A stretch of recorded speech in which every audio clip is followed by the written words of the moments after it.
Hello friends, welcome to superfast physics academy. Superfast physics academy में आपका स्वागत है।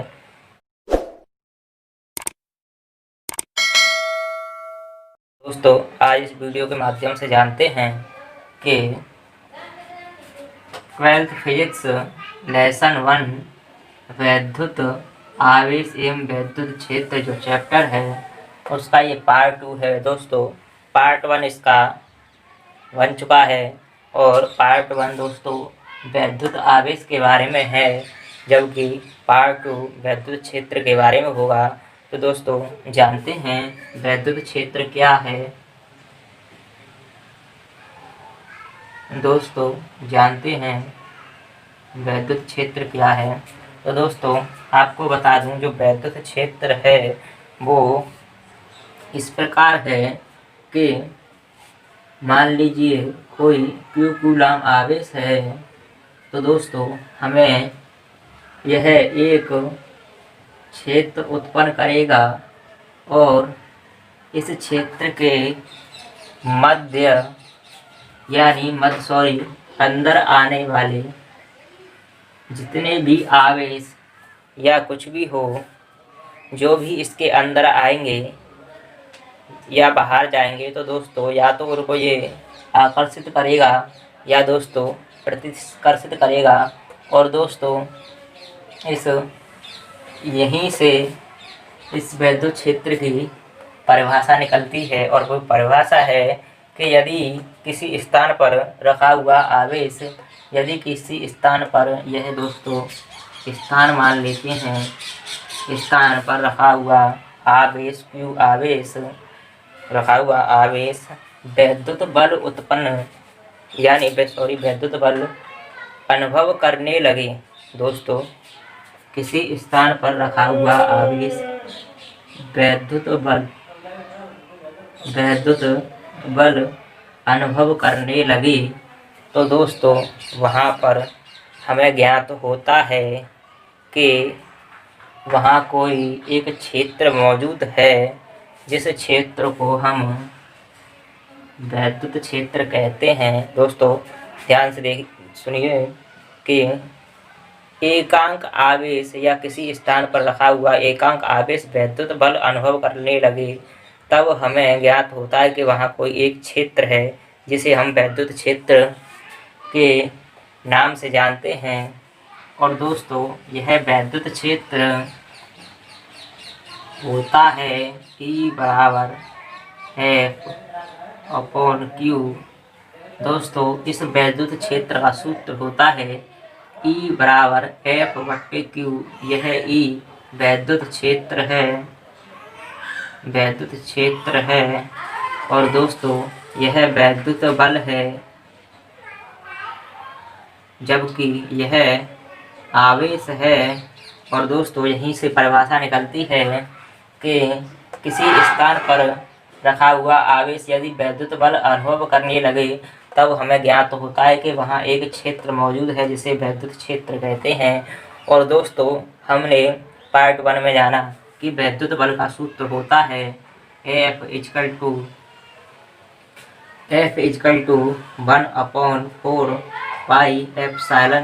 Q1 Q2 × R²। दोस्तों इसको हम Q1 या Q2 कुछ भी मान सकते हैं। तो दोस्तों यहाँ से देखते हैं कि इस मान को इस F के स्थान पर रखने पर 1/4πε Q1 Q2/R²।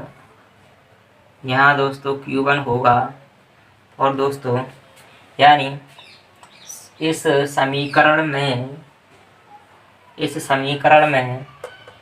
इस वैद्युत बल का मान रखने पर तो दोस्तों समीकरण यह प्राप्त होता है। और हम यहाँ से देखेंगे कि इस Q1 से Q1 कट जाएगा, तो दोस्तों वैद्युत क्षेत्र का नया सूत्र प्राप्त होता है 1/4πε दोस्तों यहाँ से Q2 बचा, जिसे हम Q भी लिख सकते हैं, क्योंकि आवेश एक ही है। इसे नाम दें या कुछ भी लिखें, उससे कोई फर्क नहीं पड़ता। दोस्तों यह जो है वो वैद्युत क्षेत्र का सूत्र प्राप्त होता है। और दोस्तों यह वैद्युत क्षेत्र एक सदिश राशि है और इसका मान निकालते समय चिन्ह नहीं लिया जाता, यानी यहाँ पर जो वैद्युत क्षेत्र में वैद्युत बल में जो आकर्षण प्रतिकर्षण वाला केस होता है, यानी कोई आवेश माइनस में दिया है तो वह माइनस में ही रहेगा और प्लस में है तो वह प्लस में ही रहेगा। इसलिए इस वैद्युत क्षेत्र में राशियों को यानी आवेशों को चिन्ह सहित लिया जाता है, जबकि यह एक सदिश राशि है। और दोस्तों सदिश राशि में चिन्ह नहीं लिया जाता, यानी कोई राशि प्लस हो या माइनस हो वह यहाँ पर प्लस में ही होगी।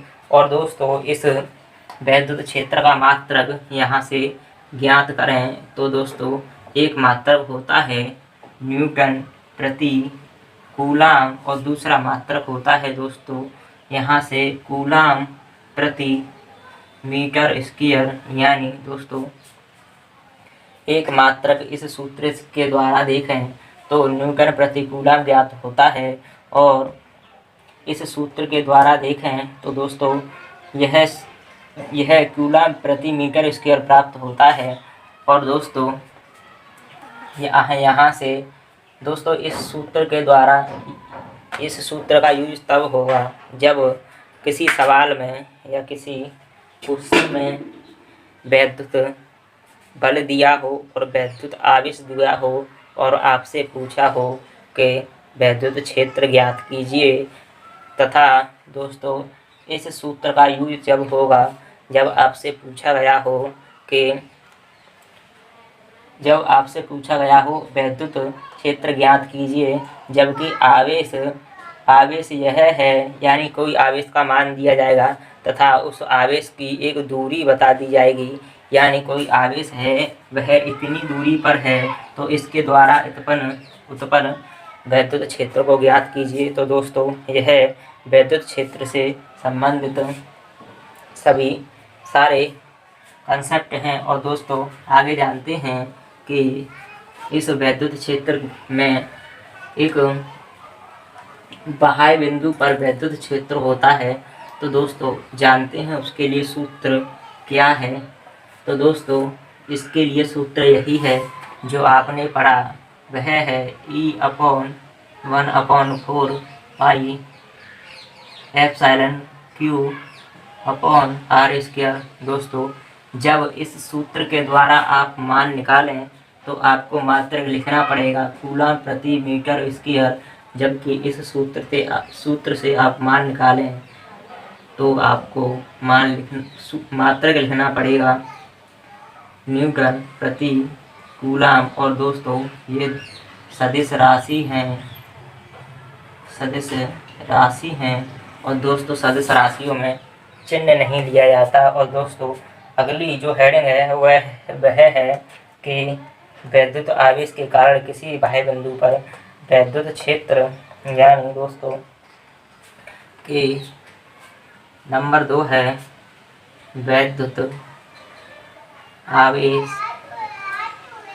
के कारण किसी बाह्य बिंदु पर वैद्युत क्षेत्र, यानी दोस्तों इस लाइन का अर्थ है कि वैद्युत आवेश के कारण किसी बिंदु पर वैद्युत क्षेत्र, यानी इस आवेश के कारण ये जो आवेश है इसके कारण इस स्थान पर हमें देखना है कि वैद्युत क्षेत्र क्या होगा। दोस्तों इसको हम Q1 नाम दे देते हैं तथा यहाँ से यहाँ तक की दूरी को हम R मान लेते हैं। और दोस्तों इस समीकरण से हमें याद आता है कि वैद्युत बल है वो पार्ट 1 में बताया गया था कि जब इस कंडीशन में उत्पन्न हो तो एक वैद्युत बल कार्य करता है, या तो वह आकर्षण का होगा या प्रतिकर्षण का, तो दोस्तों वह बल होता है 1/4πε और यहाँ से दोस्तों P है जिसका मान है Q1 अपॉन दोस्तों यहाँ से इसका r², यही सूत्र होता है। यानी जो वैद्युत बल का समीकरण होता है वो यही होता है। और दोस्तों इस समीकरण को हम समीकरण फर्स्ट नाम दे देते हैं। और दोस्तों यहाँ से आगे जानते हैं कि हम जान चुके हैं कि वैद्युत क्षेत्र होता है उसका सूत्र होता है E बराबर F/Q। तो दोस्तों जानते हैं E बराबर F/Q। और दोस्तों वैद्युत क्षेत्र हमें इस स्थान पर ज्ञात करना है तो हम यहाँ पर Q1 लेंगे। और दोस्तों यह समीकरण 2 है। और दोस्तों यहाँ पर लिखेंगे समीकरण 2 में समीकरण 1 का मान रखने पर, यानी दोस्तों इस समीकरण 2 में 1 का मान रखेंगे तो यहाँ से जो अभी बताया था E बराबर 1/4πε/Q/r² बचा, जो किसी यानी वैद्युत आवेश के कारण किसी वायु बिंदु पर वैद्युत क्षेत्र दोस्तों Q1 से Q1 कट जाएगा और बाकी का बचा कुचा यही आएगा। जो वैद्युत क्षेत्र का सूत्र है, यह वैद्युत क्षेत्र का सूत्र किसी वायु बिंदु के लिए है तथा इसके मात्रक यहाँ पर दिए गए हैं और यह एक सदिश राशि है। और दोस्तों आगे जानते हैं कि जो वैद्युत बल रेखाएं हैं वह वैद्युत बल रेखाएं क्या हैं। तो दोस्तों जो वैद्युत बल रेखाएं हैं, वैद्युत बल रेखाएं दोस्तों वैद्युत बल रेखाएं हैं जो आवेशों यानी जब आवेश किसी तार में प्रवाहित होता है तो उसमें वैद्युत बल रेखाएं चलती हैं। और यह वैद्युत बल रेखाएं दोस्तों एक काल्पनिक रेखाएं होती हैं। काल्पनिक रेखा का अर्थ है दोस्तों यानी इनको सिर्फ कहने का मतलब है कि वास्तविक रूप से यानी इनको ना ही देख सकते हैं और ना ही दोस्तों इनको ज्ञात किया जा सकता है। यह सिर्फ आवेशों में ही उत्पन्न होती हैं। जब किसी वैद्युत तार में आवेश प्रवाहित होता है तो उसमें वैद्युत बल रेखाएं चलती हैं। और दोस्तों यह वैद्युत बल रेखाएं ये ऐसी होती हैं कि काल्पनिक होती हैं। यह वैद्युत बल रेखाएं काल्पनिक होती हैं। और नंबर 2 है दोस्तों यह वैद्युत बल रेखाएं धनावेश से आरंभ होकर यानी धनावेश से आरंभ होकर ऋणावेश पर समाप्त होती हैं यानी ये प्लस है तथा यह माइनस है। यहाँ से यूं करके दोस्तों इस प्रकार चलती हैं। यानी वैद्युत बल रेखाएं धनात्मक है यानी धनावेश से ऋणावेश की ओर चलती हैं। और दोस्तों दूसरा है कि दो वैद्युत बल रेखाएं कभी आपस में क्रॉस नहीं बनाएंगी। यानी दो वैद्युत बल रेखाएं चाहे वो किसी भी कंडीशन में उत्पन्न हुई हों, वह बल रेखाएं आपस में कभी काटेंगी नहीं यानी क्रॉस नहीं बनाएंगी। और दोस्तों जो अगला है वो इस प्रकार है कि स्थित वैद्युत रेखाएं हैं वो बंद रूप बनाती हैं। स्थित वैद्युत बल रेखाएं हैं वो बंद रूप बनाती हैं। तो दोस्तों वैद्युत बल रेखाएं वे हैं जो काल्पनिक होती हैं, धनावेश से ऋणावेश पर समाप्त हो धनावेश से आरंभ होकर ऋणावेश पर समाप्त होती हैं। तथा दोस्तों दो वैद्युत बल रेखाएं कभी आपस में काटती नहीं हैं तथा यह एक बंद यानी सतत वक्र बंद रूप नहीं बनाती हैं। दोस्तों यह बंद नहीं बनाती हैं। और दोस्तों यही वैद्युत बल रेखाएं हैं। और दोस्तों अगली जो हेडिंग है वो है कि वैद्युत फ्लक्स क्या है। तो दोस्तों जानते हैं वैद्युत फ्लक्स क्या है दोस्तों। वैद्युत फ्लक्स दोस्तों, वैद्युत फ्लक्स का सूत्र होता है फाई बराबर ई ए, फाई बराबर ई डॉट ए। और दोस्तों इस डॉट को हटाने पर यहाँ पर कॉस थीटा आता है। और दोस्तों इसकी परिभाषा होती है कि वैद्युत क्षेत्र में उपस्थित किसी काल्पनिक पृष्ठ से गुजरने वाली वैद्युत बल रेखाओं की संख्या को ही वैद्युत फ्लक्स कहते हैं। यानी वैद्युत क्षेत्र ई में उपस्थित किसी काल्पनिक पृष्ठ से गुजरने वाली वैद्युत बल रेखाएं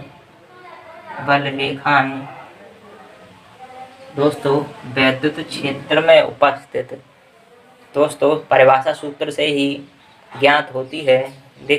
तो दोस्तों सुनते जाइए। वैद्युत क्षेत्र में उपस्थित किसी काल्पनिक पृष्ठ से गुजरने वाली वैद्युत बल रेखाओं की संख्या को ही वैद्युत फ्लक्स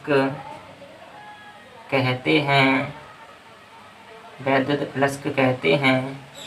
और दोस्तों यह फ्लक्स का सूत्र होता है phi equal to E dot A. और दोस्तों इस जो डॉट को हटाएंगे तो phi equal to E A cos theta. और दोस्तों जब थीटा 90 हो तो फाई यानी फ्लक्स जो गुजरने वाली वैद्युत बल रेखाएं होंगी उनकी संख्या 0 होगी, जबकि जो फाई है वह दोस्तों इसके स्थान पर थीटा होगा। जो थीटा है उसका मान अगर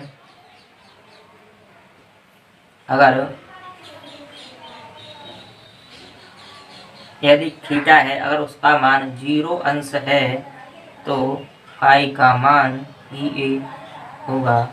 यानी दोस्तों जब वैद्युत फ्लक्स में जो कोण बनता है उस कोण का मान 90 अंश होता है तो फ्लक्स 0 होगा, क्योंकि हम जानते हैं जो कॉस थीटा में है वो 90 वैल्यू सिर्फ 90 की वैल्यू 0 होती है, जबकि जो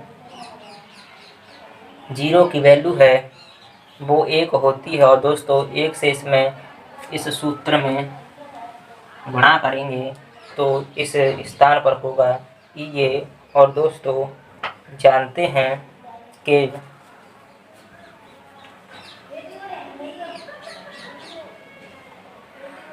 तो दोस्तों आज इस वीडियो के माध्यम से हमने जिन बातों को सीखा वो दोस्तों इस थोड़े से टाइम में ही जानते हैं। दोस्तों नंबर फर्स्ट सूत्र है दोस्तों, सभी को डालकर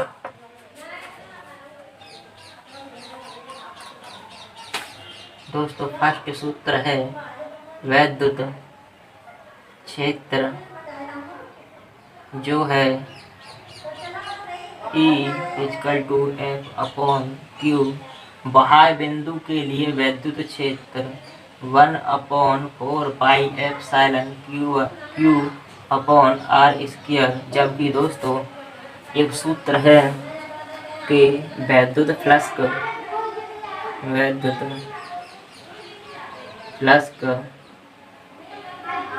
पाई बराबर ई ए कॉस थीटा। दोस्त थीटा 90 होने पर फाई बराबर 0, जबकि थीटा 0 होने पर फाई बराबर होगा दोस्तों ई ए। तो दोस्तों इस वीडियो के माध्यम से इन सभी बातों को हमने जाना। तो दोस्तों बने रहिए हमारे साथ ऐसी वीडियो को देखने के लिए और ऐसे ही जानने के लिए। तो दोस्तों आगे से ही आपको ऐसी वीडियो मिलती रहेंगी। दोस्तों वीडियो पसंद आई हो तो वीडियो को लाइक करें, शेयर करें, चैनल को सब्सक्राइब करें, दोस्तों कमेंट करें। और दोस्तों पार्ट 3 भी आपको ही जल्द ही मिलेगा। थैंक यू, धन्यवाद।